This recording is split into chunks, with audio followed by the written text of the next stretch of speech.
गुरु गोविंद सिंह जी महाराज से पूछा गया कि आपके 4 पुत्र शहीद हुए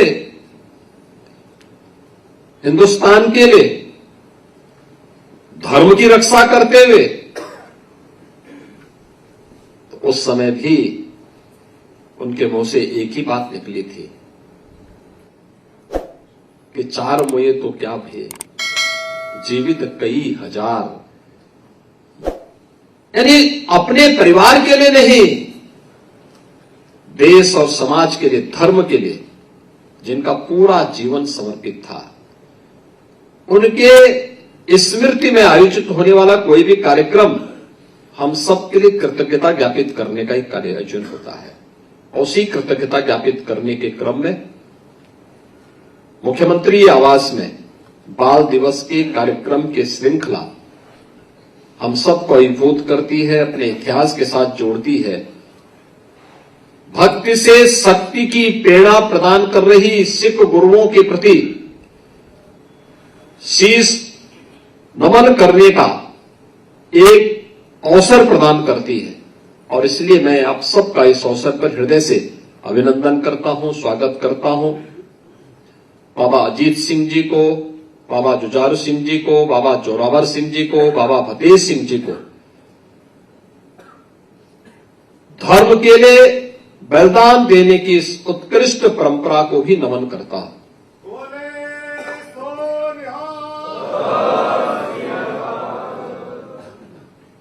मुझे प्रसन्नता है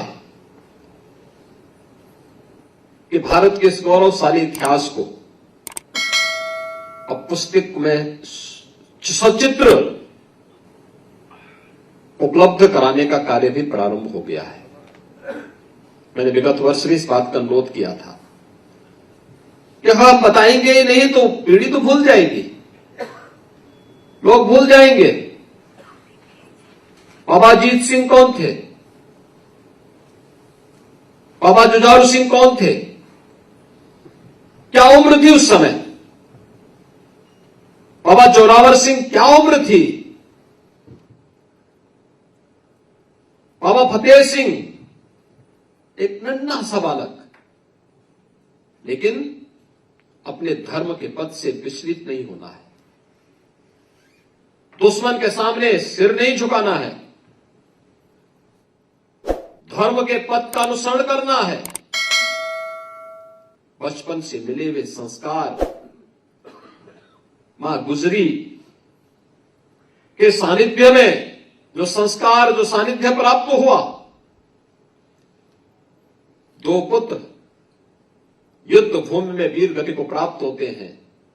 बाबा जोरावर सिंह और बाबा फतेह सिंह दीवारों में चिन लिए जाते हैं, लेकिन कहीं उफ तक नहीं करते।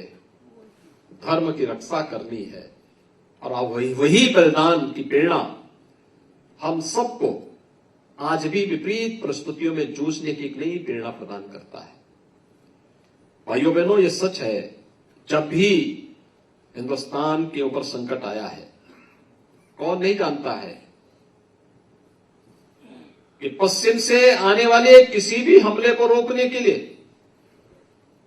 पंजाब हमेशा एक दीवार बनकर के खड़ा होता रहा है। और मैं तो अभी देख रहा था तवांग की घटना को लेकर के 9 दिसंबर के दिन मैंने पूछा, मैंने कभी वहां पे ऐसी स्थितियां थी, कैसे वहां पर भारतीय सेना बहुत चीन पर हावी होगी।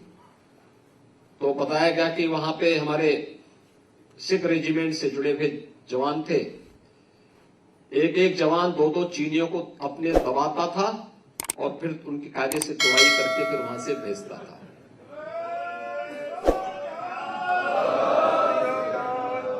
ये है शौर्य, ये है पराक्रम। और मुझे लगता है कि हम सबको इस परंपरा को आगे बढ़ाने के लिए जिस भी स्तर पर प्रयास हो सकते हैं, उस पर हम सबको सामूहिक रूप से अपना योगदान देना चाहिए, क्योंकि ये तो अपनी परंपरा के प्रति, अपने पूर्वजों के प्रति एक कृतज्ञता ज्ञापित करने का एक अवसर हम सबको प्राप्त होता है। आज के इस अवसर पर मैं गुरु गोविंद सिंह जी महाराज के चार साहबजादों को, जिन्होंने सरहिंद की रक्षा के लिए, हिंदू धर्म की रक्षा के लिए अपने आप को बलिदान दिया। हम आभारी हैं प्रधानमंत्री मोदी जी के, जिन्होंने 26 दिसंबर की तिथि देश के इतिहास में बाल दिवस के रूप में घोषित किया। मैं लखनऊ और गोरखपुर के गुरुद्वारा प्रबंध समिति से जुड़े पदाधिकारियों को मैं हृदय से धन्यवाद दूंगा कि बाल दिवस के इस कार्यक्रम के लिए बार बार आग्रह करते रहे कि दिवस होना ही चाहिए, और हम लोगों ने आयोजन यहां प्रारंभ किया, उसकी गूंज देश और दुनिया के अंदर सुनाई देने लग गई, और परिणाम हम सबके सामने है। आज आदरणीय प्रधानमंत्री जी ने दिल्ली में इस आयोजन का शुभारंभ किया।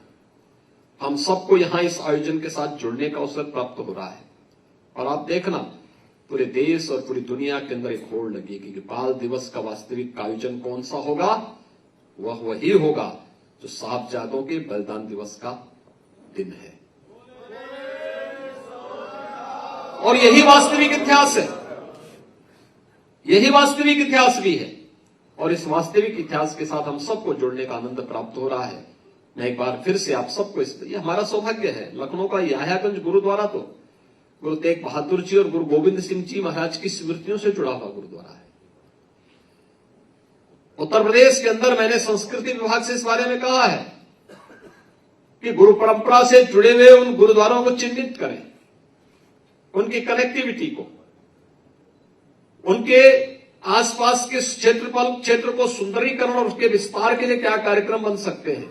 हमें एक ठोस कार्य योजना बनानी चाहिए, उस कार्यक्रम को आगे बढ़ाना चाहिए। नगर निगम ने यहां पर पार्क की स्थापना के लिए जो कार्यक्रम किए हैं, उससे जुड़ी हुई जो भी समस्या होगी, सरदार बलदेव सिंह ओलख जी यहां पर हैं, आप उनको एक जिम्मेदारी दें। परविंदर सिंह यहां पर हैं, इनको एक जिम्मेदारी दें, बताएं कि लोग शासन के संज्ञान में सारी चीजों को लें, सारी बाधाएं, कोई भी चीज आज के दिन पर अपनी गुरु परंपरा के प्रति सम्मान व्यक्त करने के लिए, साहबजादों को उनके अनुरूप सम्मान देने के लिए कोई भी चीज बाधा और बैरियर नहीं बन सकती है।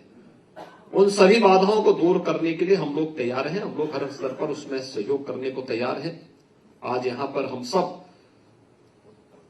गुरु गोविंद सिंह जी महाराज के इन चार साहबजादों का के प्रति नमन करने के लिए यहां पर उपस्थित हुए हैं। मैं इस अवसर पर प्रदेश शासन की ओर से, प्रदेश की 25 करोड़ जनता की ओर से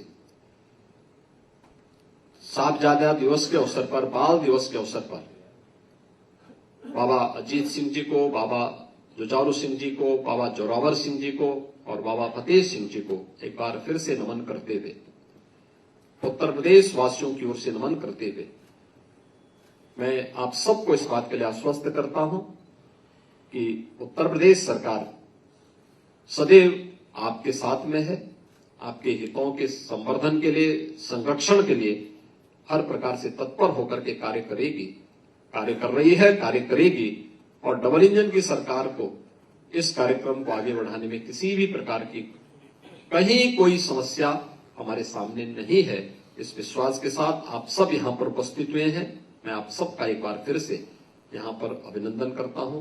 धन्यवाद। जय हिंद।